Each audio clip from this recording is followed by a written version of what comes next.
அமெரிக்காவை தலைமையிடமாக கொண்டு இயங்கும் முதலீட்டு ஆராய்ச்சி நிறுவனமான ஹிண்டன்பர்க் உலகின் பெரும் நிறுவனங்களில் நடைபெறும் நிதி மற்றும் நிர்வாக முறைகேடுகள் குறித்து அறிக்கைகளை வெளியிட்டு வருகிறது.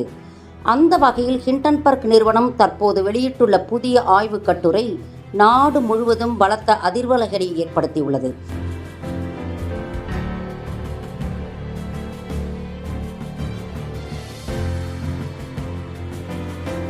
அதானி குழுமம் மொரீஷியஸ், பெர்முடா நாடுகளில் உருவாக்கிய போலி நிறுவனங்களில் இந்திய பங்கு மற்றும் பரிவர்த்தனை வாரிய தலைவர் மாதவி, அவரது கணவர் தாவல் புச்க்கு சொந்தமான பங்குகள் இருந்ததாக ஹிண்டன்பர்க் தெரிவித்துள்ளது பரபரப்பை ஏற்படுத்தியுள்ளது.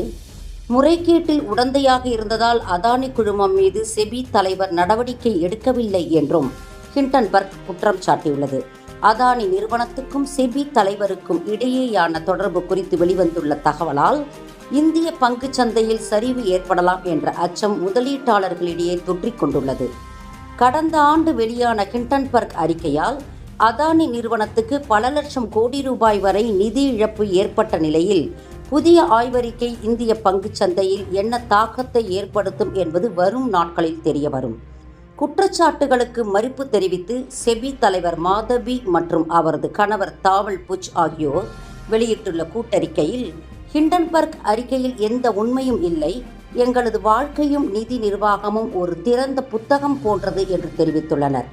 கார்ப்பரேட் நிர்வாகத்தை மேற்பார்வையிடும் பணியில் உள்ள ஒழுங்குமுறை அமைப்பின் தலைவரே முறைகேட்டில் ஈடுபடுவதா என்று எதிர்க்கட்சிகளும் கேள்வி எழுப்பத் தொடங்கியுள்ளதால் பரபரப்பு ஏற்பட்டுள்ளது. அதானி குழுமம் பங்குச்சந்தை முறைகேட்டில் ஈடுபட்டதாக கடந்த ஆண்டும் ஆய்வறிக்கை வெளியிட்டது. இது குறித்து உச்சநீதிமன்ற உத்தரவின் பேரில் சுமார் 1.5 ஆண்டுகளாக விசாரணை மேற்கொண்ட செபி, அதானி குழுமம் எந்த தவறும் இழைக்கவில்லை என்று தெரிவித்திருந்தது.